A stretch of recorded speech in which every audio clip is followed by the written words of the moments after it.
Welcome to the FA Cup preview show. Since 1872, the world's oldest cup competition has provided the canvas for some of the greatest works of art in football history. Gerrard! Oh! They probably happen 1 in 50, 100 times when you catch a ball like that, and on that day it just happened for me. I never forget, for me it's one of the highlights in my career, and I'm very pleased to be in the history of the FA Cup. People now, you walk down the street and someone say, what a great save that was.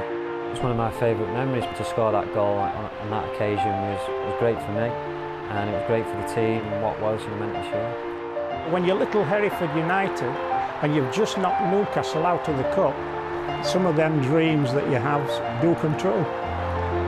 The Cup of Dreams returns with a blank canvas this weekend. Wigan painted their own masterpiece last season. The road to Wembley begins here in the FA Cup first round with Budweiser.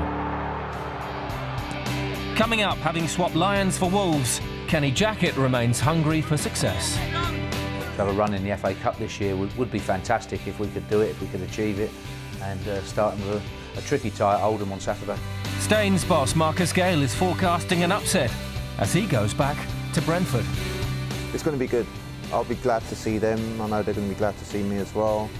But they have to understand this business. I'm there to win the game. The pressure's going to be on them. Can it be lucky number 7 for Minnows Daventry Town? They've got a 7-year problem over at Chesterfield Town where every 7 years a non-league team knocks them out of the first round. So the 7 years is this year and it's due when we're ready for it. We round up the action from the qualifying rounds, introduce the first of our cult heroes, and get the usual excuses in the Cup quiz. I wasn't even born.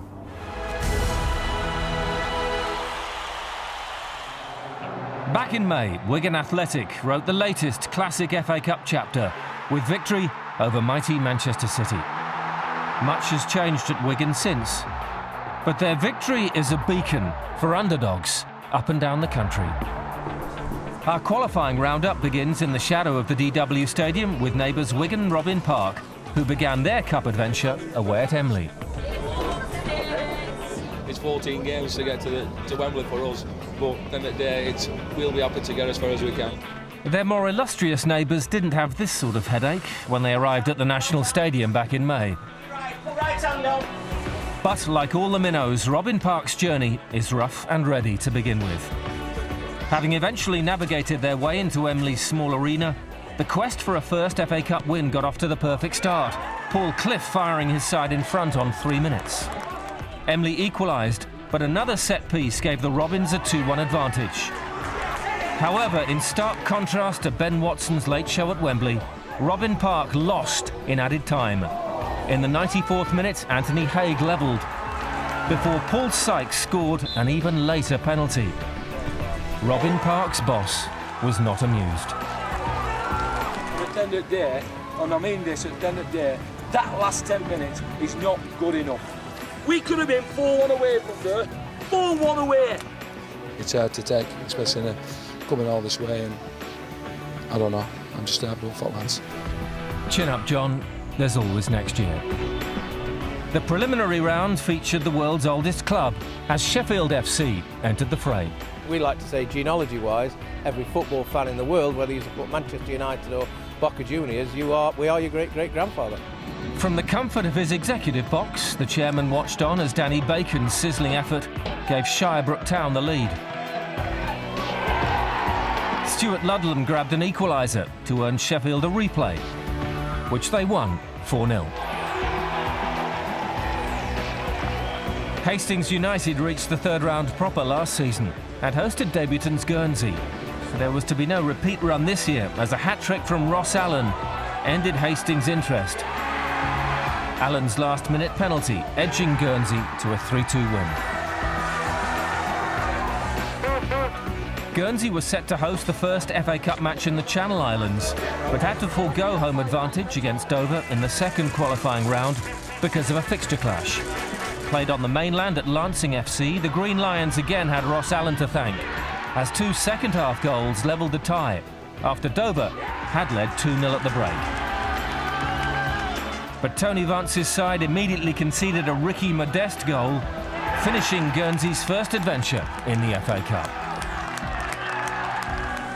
Just 11 years ago, Stockport County were a championship outfit, but this year found themselves playing a qualifier for the first time since the 1890s.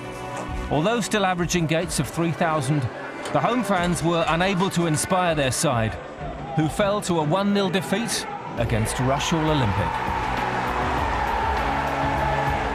The final match of qualifying came at the Horsfall Stadium, and before their tie, Bradford Park Avenue and Kidderminster found out who the winners would play in round one. Well, obviously we're looking for one of the big clubs in Division 1 or Division 2.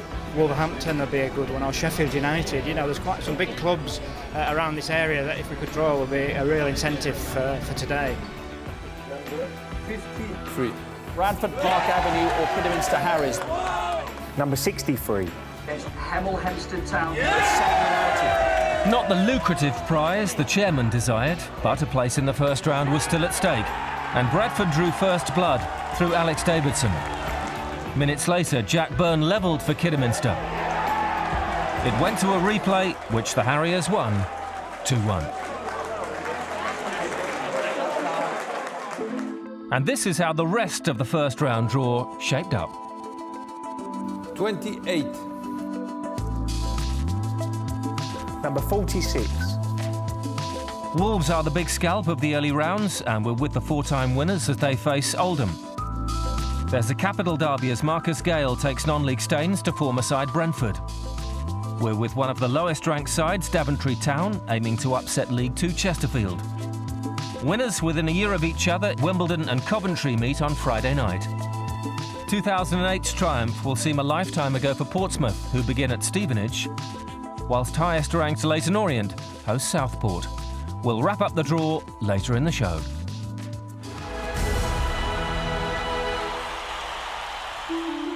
Wolverhampton Wanderers, steeped in FA Cup tradition. Four-time winners, a far cry from where they find themselves today. Back-to-back relegations have left them in the third tier of the English game for the first time in 24 years. It's been a very tough 2 years, very difficult.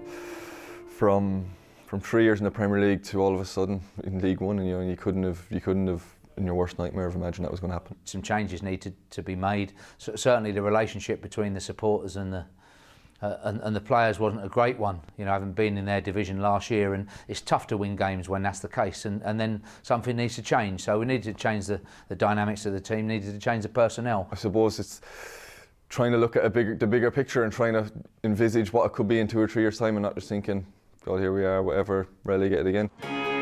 On his arrival at Molineux this summer, Kenny Jackett transfer listed many established first-teamers and told others to prove their worth. I felt that some big players and some big earners as well, you know, the fact that we're in League One now, you know, things needed to change and needed to change quickly, because it's very easy for the big clubs, and I've seen it many times, it's very easy for the big clubs to spend 2, 3, 4 seasons in this division, and you know, it's our intention over the course of the summer to get sorted out straight away.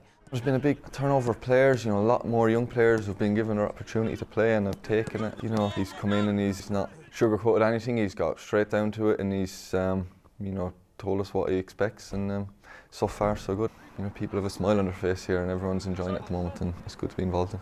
A high number of people have gone out since the summer, and you know, not necessarily bad people or bad players, but needed a change. And then coming into the group, we've signed some new players, and we've brought some players through from the youth team, and also we've brought some players back who have been out on loan last year. So it's a new group, new dynamics, and the season started well.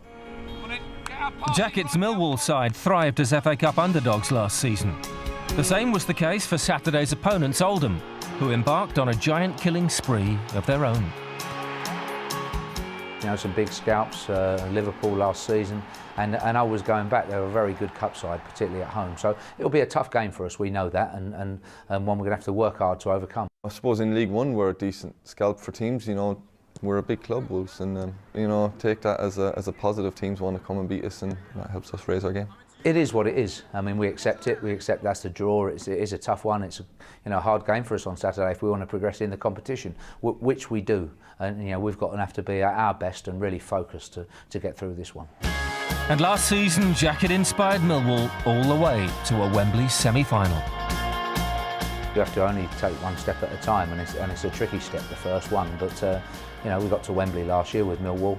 It did impact on our league form. There is no doubt about that. But I wouldn't swap a Wembley appearance because for the smaller clubs, they're few and far between.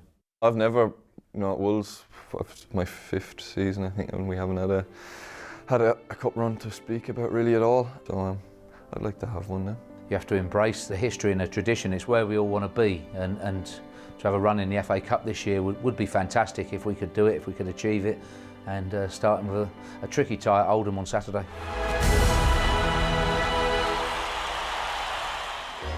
It's a familiar journey that Staines Town can't wait to make. Their trip to Brentford will be the shortest by an away side in the FA Cup first round. Pinpoint mileage, I don't know, it's probably about 6 or 7 miles. I know a lot of Brentford fans probably grew up in Staines. A lot of Staines fans probably ended up watching Brentford. Can you stick in the Brentford address?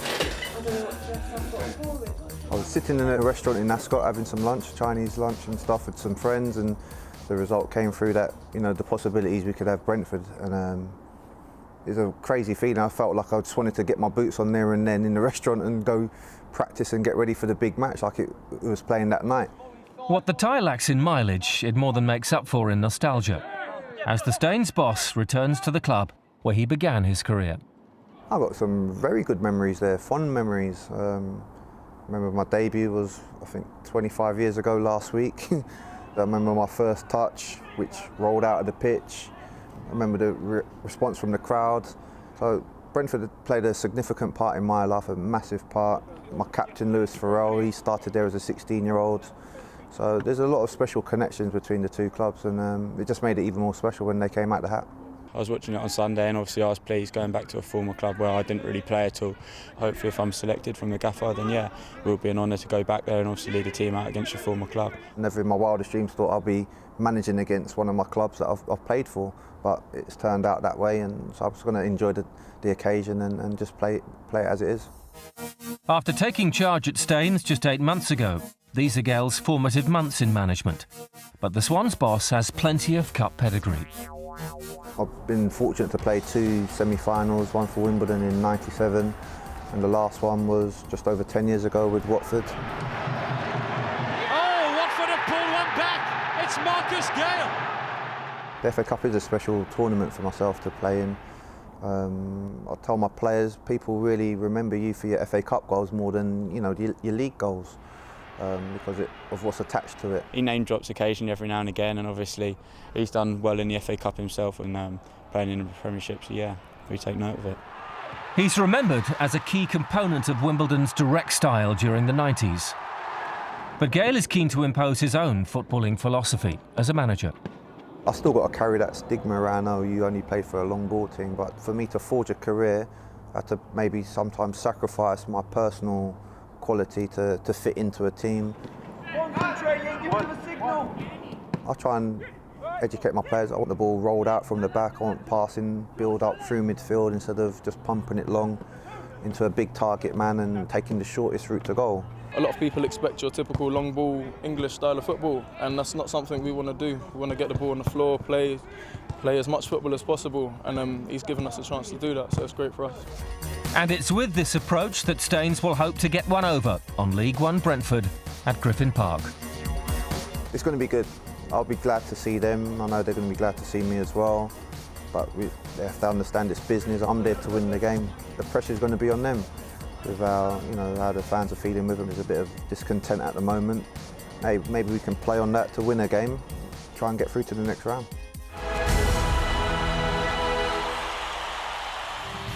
Still to come, can Daventry Town pull off a shock against League Two Chesterfield? We've seen it many, many years over the course of FA Cup runs, and we're not going to rule out that we can be that miracle. How Lee Martin made a name for himself in the FA Cup. And can our contestants cope with the pressure in this week's quiz? No, I can't.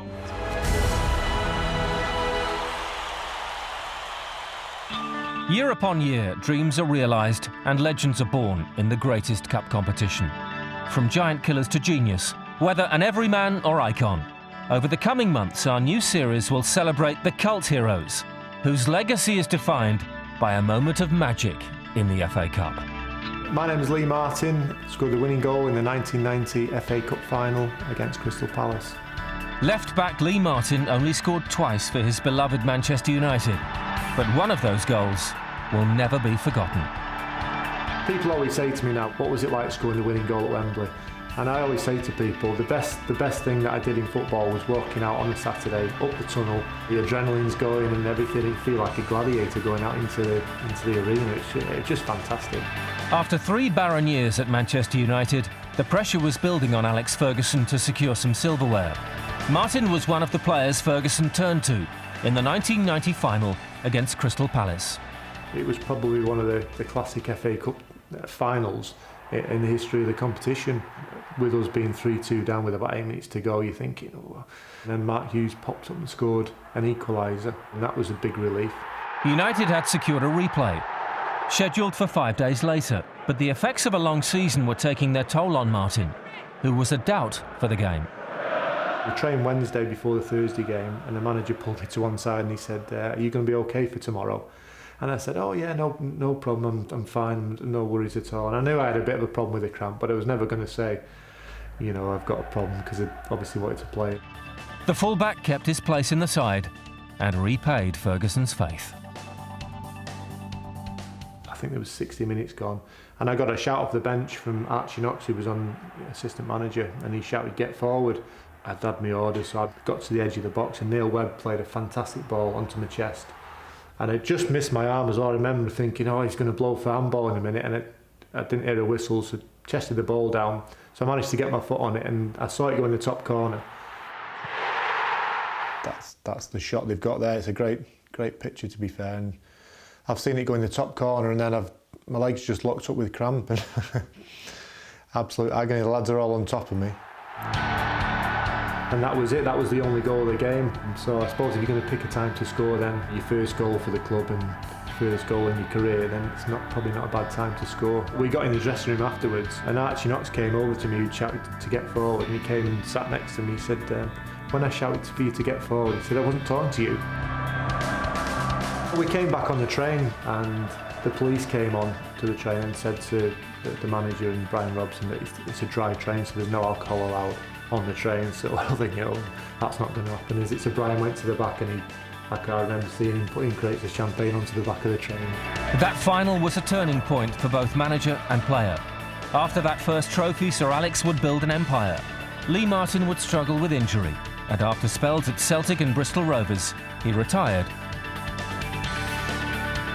It's one of those things that you can't buy. It's part of my life, and there's nothing will ever come close to that, because people still come up to me now, and even different parts of the world, and they'll say, oh, you're the guy that scored the goal in the FA Cup final, and that's nice as well.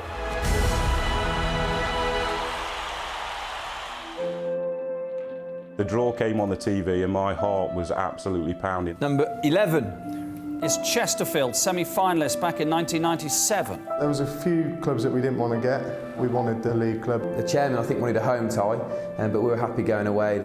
Number 79. Against Daventry Town, the lowest level team, definitely through there from the 8th tier. They're on the road to Chesterfield. And we wanted to play at a nice stadium, go and enjoy our day out, and that's what we got.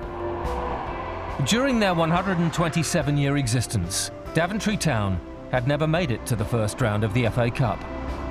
Now, thanks to an ambitious chairman, one of the lowest-ranked clubs left in the competition have made history.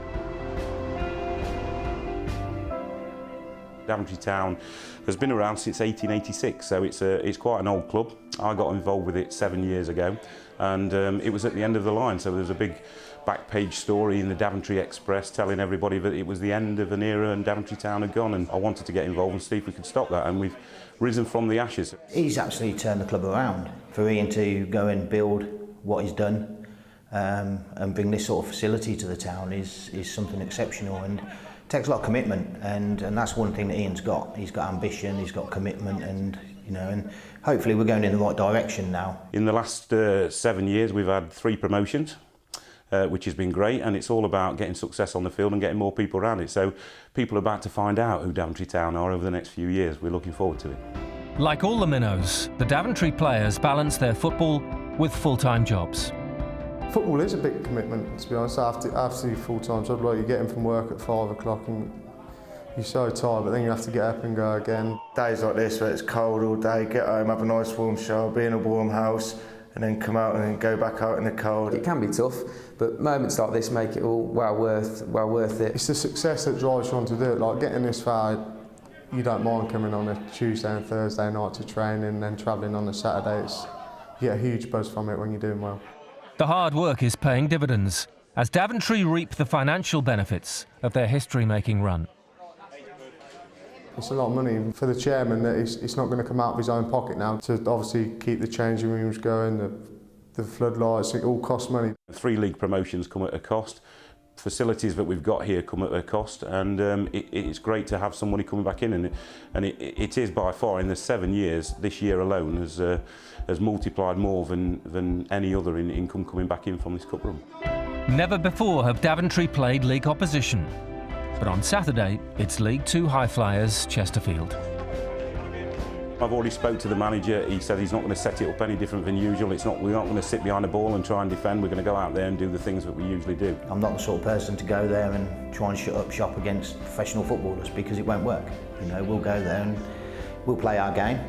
The lads enjoy playing their game, and if our game's good enough on the day, who knows, there might be a shock. To get this far and go and sit behind the ball, and it's a bit, what's the point? Like, that's what I think. We're not blind, and we're not silly enough to know that we're going to be really up against it. So, but miracles happen, and we've seen it many, many years over the course of FA Cup runs, you know, and we're not going to rule out that we can be that miracle. We can go out there, enjoy it, and as being the underdogs, that's what we're going to do, enjoy it and play.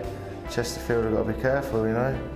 They've got a 7-year problem over at Chesterfield Town where every 7 years a non-league team knocks them out of the first round. So the 7 years is this year, and it's due when we're ready for it, so we can't wait for that. Time now to wrap up the rest of the first round draw with 4-time winner Ray Parlour and the man who guided Liverpool to victory in 2001, Gérard Houllier. 78.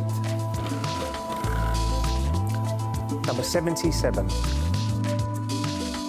Luton Town were one of the cup stories last season, as the first non-league side to knock out top-flight opposition since 1989. They're away at Welling. Famous giant killers Hereford United travel to Burton Albion, whilst Macclesfield will aim to repeat last season's 2-0 victory over League One Swindon Town. Sheffield United, Notts County and Bradford City have 6 FA Cup wins between them, and all start on the road. Sir Alex might not be involved this season, but the Ferguson name is represented with son Darren, whose high-flying Peterborough take on Exeter City. Finally this week, time for our Cup quiz. And question 1. The FA celebrated its 150th anniversary last month, but who won the Cup in their 100th year? Oh my word, 50 years ago. I wasn't even born. I've better put Wolves in there just in case, hadn't I? Liverpool. I'll go for something quirky like Burnley, Blackpool, something like that. I'm going to go for Spurs. I have absolutely no idea. Coventry. I really wouldn't have a clue. Man United then? It was Matt Busby's United side who beat Leicester to the Cup in 1963. Question 2. Lee Martin's goal won the trophy for the Red Devils in 1990. But who captained United that night? Oh yeah, I'm a Man United fan.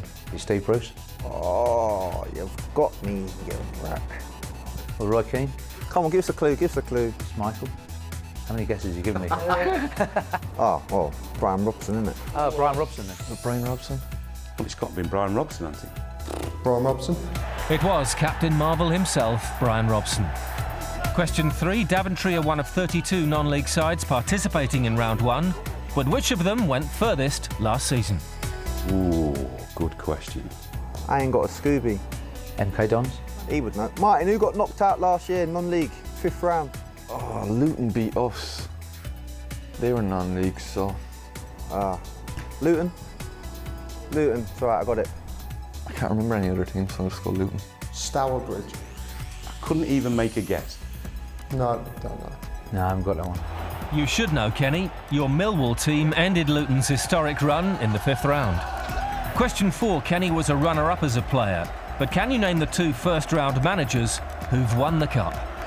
I know a mate of mine that's probably won it. That's very tough. I've got Nigel Worthington, no? Don't know my managers, to be honest. It's Phil Babb, he's involved. Clues? Uwe Rosler?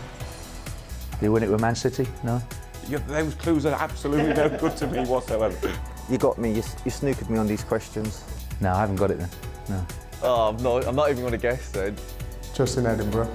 Half a point. Newport boss Justin Edinburgh was a winner with Spurs, as was Braintree's Alan Devonshire, who triumphed with West Ham. And question 5, Wigan are now a championship side, but can you name the last team outside the top flight to win the cup? No, I can't. You've done me. Oxford. Charlton. Watford. No, I haven't got it. Is it a London club then? We've got brain freeze. West Ham. West Ham?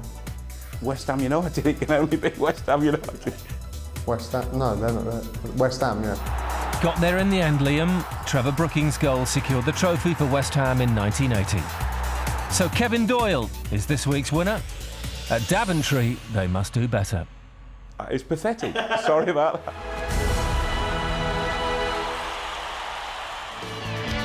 We're primed for kick-off in the world's oldest cup competition. Dreams can be realised. History can be made in this, the FA Cup first round with Budweiser. Enjoy the games, and we'll see you next time.